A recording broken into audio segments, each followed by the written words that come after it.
السلام علیکم ناظرین، میں ہوں جاوید باگٹ۔ آج میں براہ راست اپنے اس مدعے کی طرف آنا چاہ رہا ہوں کہ جو منسٹری آف کامرس کے حوالے سے میں نے شروع کیا ہوا ہے، جس پہ میں بات کر رہا ہوں اوورسیز پاکستانی کی بات کر رہا ہوں، متعلقہ اداروں کی بات کر رہا ہوں، رجسٹرار سوسائٹیز کی بات کر رہا ہوں، نیب و ایف اے کے حوالے سے بات کر رہا ہوں۔ اب نیب میں کتنی اپلیکیشنیں ہیں، ایف اے میں کتنی اپلیکیشنیں ہیں، اس پہ کوئی کارروائی کیوں نہیں ہو رہی، اور دوسری جو سب سے بڑی اور اہم بات ہے، کچھ فائلز، کچھ فارم ایسے تقسیم کیے گئے، کچھ فارم کی فائلیں بنائی گئی منسٹری آف کامرس میں۔ یہ میں پچھلے دور کی بات کر رہا ہوں، جب رانا فرید صدر تھے اور اس کے ساتھ دیگر اسٹاف تھا، تو اس وقت کہا گیا تھا، پتہ چلا تھا کہ انہوں نے کچھ فارم نکالے ہیں مزید جو ہے ممبرز بنانے کے لیے۔ تو اس میں بعد میں انہوں نے اس پہ ایک اخبار اشتہار بھی دیا اطلاع عام کے نام سے کہ ہم نے کوئی ایسا کوئی فارم کی پلاننگ نہیں کی ہے، نہ کوئی ہم نے کوئی ایسا فارم نکالا ہے۔ تو فارم وہ سینکڑوں نہیں ہزاروں میں فارم وہ مارکیٹ میں اس وقت بھی موجود ہیں، جس میں سے کچھ 495 ایسے فارم تھے جن کی فائلیں بنا کے یہ جو موجودہ سیکرٹری ہے مظہر، اس نے اس کو چوری چھپے ریکارڈ کا حصہ بنا دیا۔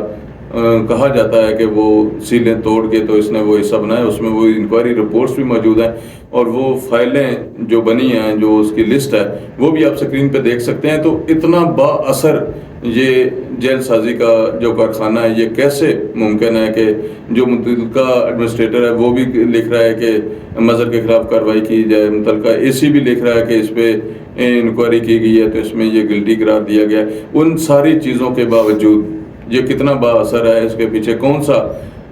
ایسا پہاڑ ہے جس کی وجہ سے اس کو کوئی ہلا جلا نہیں رہا۔ لیکن مارکیٹ میں اور بھی بہت ساری باتیں چل رہی ہیں کہ مظہر حسین کو کوئی ایک اعلیٰ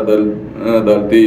جو جج ہیں وہ ان کو سپورٹ کر رہے ہیں، ان کے حوالے سے بھی مارکیٹ میں کافی باتیں چل رہی ہیں۔ اور وہ جو جیلی فائلیں بنی 495 جن کی انکوائری ہوئی، جن کو جیلی قرار بھی دیا گیا، لیکن وہ آج بھی وہ سسٹم کا حصہ ہیں، اور وہ صرف سسٹم کا حصہ نہیں ہے، فائلیں ان پہ پلاٹ لوگوں کو الاٹ کر دیے گئے، اور جو پلاٹ الاٹ ہوئے ان میں سے کوئی پلاٹ ایسے بھی ہیں جو جس حوالے سے یہ بات چل رہی ہے کہ ان کے پیچھے کون ہے، کون ان کو سپورٹ کر رہا ہے، کس عدالت کا کون سا ایسی شخصیت ہے، کون سے ایسے جج صاحب ہیں جو ان کو سپورٹ کر رہے ہیں، اور باقاعدہ طور پہ ان کا ذکر جو ہے مارکیٹ میں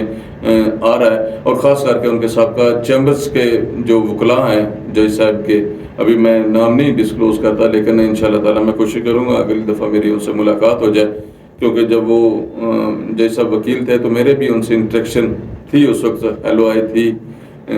لیکن اب جج بننے کے بعد میری ملاقات نہیں ہوئی ان سے، نہ میری ان سے اس حوالے سے بات ہوئی۔ لیکن الزامات مارکیٹ والے جو ہیں ممبر سوسائٹی جو ہیں یہ کامرس سوسائٹی کے، وہ بھی عائد کر رہے ہیں ان پہ کہ اس طرح کی کچھ چیزیں ہیں جس کی وجہ سے مظہر کو جو سیکرٹری سوسائٹی ہے وہ جیل سازی اور ممبران کی جو جمع پونجی ہے ان کے ساتھ کھلواڑ کا جو طریقہ کار اس نے اپنایا ہوا ہے، یہ صرف اس کی بات نہیں ہے۔ اور ذرائع یہ بھی کہتے ہیں کہ شاید ہو سکتا ہے کہ اس نے جو موجودہ سرکل رجسٹرار ہے جیلانی، اس کے ساتھ کوئی ساز باز کر کے، مبینہ ملی بھگت کر کے تو ان 495 فائلوں کو جو ہے اس نے لیگل کروانے کی کوشش کی ہو یا لیگل کروا لیا ہو۔ لیکن وہ کس طرح ممکن ہے، اس حوالے سے رجسٹرار سوسائٹیز کو بھی اپلیکیشنز موجود ہیں، متعلقہ اداروں میں ایف اے میں بھی اپلیکیشن موجود ہیں، اور اس کے حوالے سے باقاعدہ طور پہ انکوائری بھی انیشیٹ ہوئی، اس میں بھی اس کو گلٹی قرار دیا گیا اور کارروائی کرنے کا مطالبہ کیا گیا۔ اتنا سب کچھ ہونے کے باوجود کیا ایسی وجہ ہے کہ مظہر حسین کے خلاف کوئی کارروائی نہیں ہوتی؟ تو اس کے بیک پہ جو پہاڑ کی صورت میں کھڑی شخصیت ہے اس کا، کیونکہ مبینہ طور پہ جو سوسائٹی کے ممبران ہیں وہ بھی یہ الزام لگا رہے ہیں کہ ان کے پیچھے ایک اعلیٰ عدالتی جج صاحب ہیں جو ان کو سپورٹ کر رہے ہیں، جن کے نام سے جو ہے یہ مارکیٹ میں لوگوں کو ہراساں بھی کر رہا ہے اور ڈرا دھمکا بھی رہا ہے، اور اسی کی وجہ سے جو ہے ممبران کی جمع کی پونجی کے ساتھ کھلواڑ بھی کر رہا تھا۔ انشاءاللہ تعالیٰ اگلے پروگرام میں کوشش کروں گا کہ ان جج صاحبان سے میری ملاقات ہو جائے، اور پھر اس کے بعد ان کا نام اگر ڈسکلوز کرنا مناسب ہوا تو میں ضرور اس پہ بات کروں گا۔ اگر مجھے کوئی اس حوالے سے شفایت ملے کہ جس طرح سے ابھی بات ہو رہی ہے کہ جج صاحبان کے جو چیمبرز کے کچھ وکلاء ہیں ان کے نام پہ بھی یہ بوگس فائلیں جو ہیں یہ ہیں جن کو کینسل کیا گیا تھا، جن کے بارے میں اشتہار جاری کیا گیا، اور مجھے اچھی طرح سے یاد ہے کہ جب الیکشن ہوا تو اس وقت بھی مظہر حسین کے حوالے سے جو ہے نا کافی ایسی اپلیکیشنیں، ایسی چیزیں سامنے لائیں گی جس کی وجہ سے اس کو گلٹی قرار دیا گیا تھا۔ لیکن بہت ساری ایسی چیزیں ہیں جن کو زیر بحث لانا باقی ہے. لیکن میرا آج کا ٹاپک تو بیسیکلی میں چاہ رہا تھا کہ منسٹری آف کامرس سے جو مسجد بنائی گئی ہے، مسجد آلریڈی بنی ہوئی تھی، اس کی تزئین و آرائش پہ کروڑوں روپے کی لاگت آئی. میرا مقصود تو آج اس پہ بات کرنا تھا، لیکن کچھ ایسے ایشوز سامنے آ گئے جس کی وجہ سے میں نے مناسب سمجھا کہ میں پہلے اس پہ بات کروں. اس میں آپ ایک نقشہ بھی دیکھ سکتے ہیں. جب کسی بھی ہاؤسنگ پروجیکٹ کی منظوری نہیں ہوتی، ایل او پی منظور نہیں ہوتا، کوئی کسی قسم کی منظوری نہیں ہوتی، تو نقشہ کس طرح سے بنایا جاتا ہے، کس طرح سے نقشہ اپروو کر کے، کس طرح سے پہلی بلڈنگ کے جو پلاٹس ہیں ان کو کینسل کر کے تو وہ نئے جو پلاٹس ہیں وہ الاٹ کیے جا سکتے ہیں، نئی کٹنگ کی جا سکتی ہے. یہ کٹنگ یہ ساری چیزیں اسی صورت ہوتی ہیں جب کوئی منظوری آپ کے پاس ہوتی ہے. ایک طرف تو یہ باتیں، اور دوسری طرف جو ہے اعلیٰ عدلیہ کا نام اس میں شامل کیا جا رہا ہے. اس حوالے سے انشاءاللہ مزید ثبوت میں اکٹھے کر کے اگلے پروگرام میں یہ ضرور بتاؤں گا کہ وہ کون سے صاحب ہیں، کیا ان کا کردار ہے، ان کا کردار ہے یا نہیں ہے، کیا وہ سوسائٹی سے پہلے وابستہ رہے ہیں یا سوسائٹی سے انہوں نے کوئی مالی فائدہ اٹھایا، یا لوگ یہ بھی کہہ رہے ہیں مبینہ طور پہ کہ سوسائٹی کے ہی بہاف پہ ان کو یہ عہدہ ملا ہے، اس کے پیسے جو بھرے گئے ہیں وہ شاید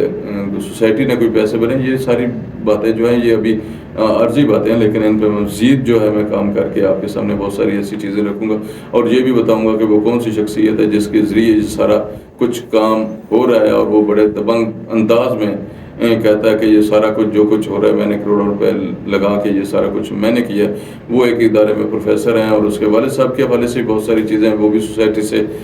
وابستہ رہے ہیں کہ ان کا کس سوسائٹی سے تعلق رہا تھا. ابھی جو موصوف ہیں جن کو یہ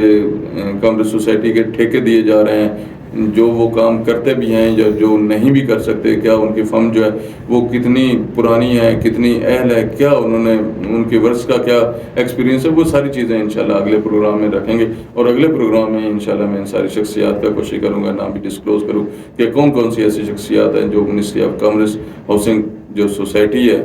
ان کے ممبران کے ساتھ، ان کی جمع پونجی کے ساتھ کھلواڑ کرنے میں اپنا کردار ادا کر رہے ہیں. انشاءاللہ تعالی مزید انفارمیشن کے لیے حاضر ہوں گے. اللہ حافظ.